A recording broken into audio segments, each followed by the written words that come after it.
HarperCollins presents Lila Mackay is Very Misunderstood by Gill Sims, read by Olivia Forrest.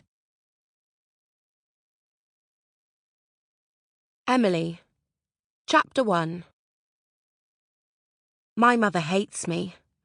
I've spent some time trying to work out what has happened to me and how my life has gone so very wrong, and that is the only conclusion I can come to. I'm only 14 years old, and my mother hates me. She must hate me, because why else would my own mother purposefully, selfishly, cruelly set out to ruin the life of her only daughter, other than because she hates me and she only thinks of herself? On the first day of the Easter holidays, I should be at Poppy's house, making get ready with me TikToks. If we were at my house, Mum would be there, and she'd ask what we were getting ready for. We're only going to the park.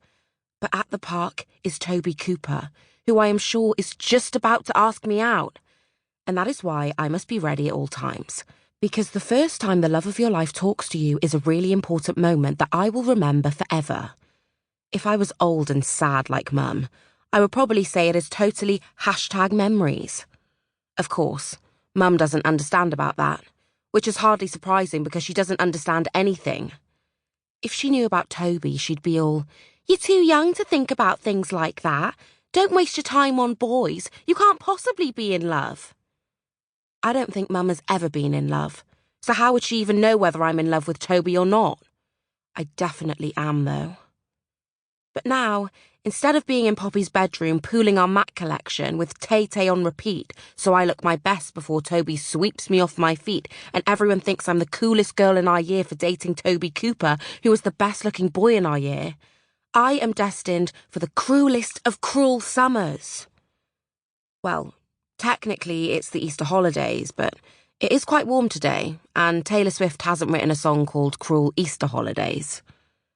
I am en route to my destiny, away from Poppy, away from Toby, away from all that brings hope and joy to life, by way of a train, where there is a woman sitting opposite me on her phone watching recipe videos with no headphones on and laughing loudly, for reasons that escape me. Why is macaroni cheese so funny? There is a man reading The Sun on his tablet sitting next to me, and another woman across the aisle playing what sounds like Candy Crush, which I didn't even realise was still a thing, and an annoying child behind me, kicking the seat every 10 seconds, watching Paw Patrol.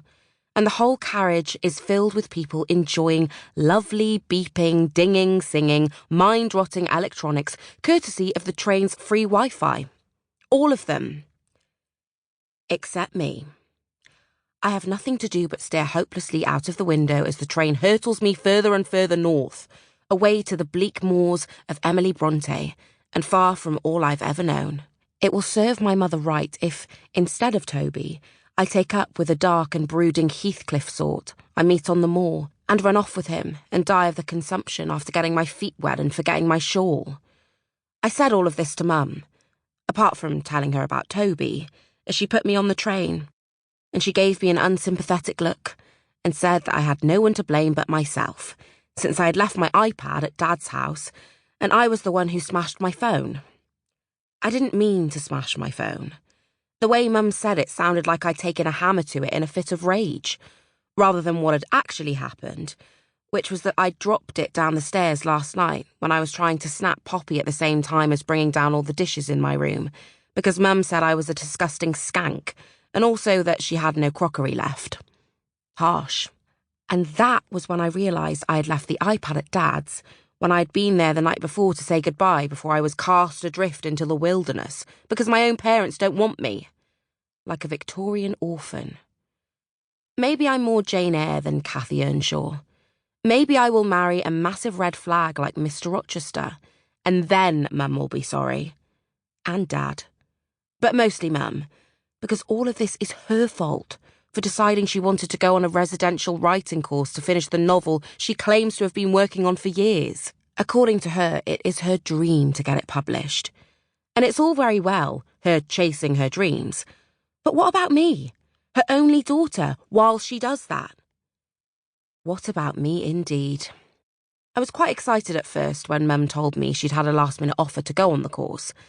I am such a kind and loving daughter that before I realised Mum hated me, I was Sample complete.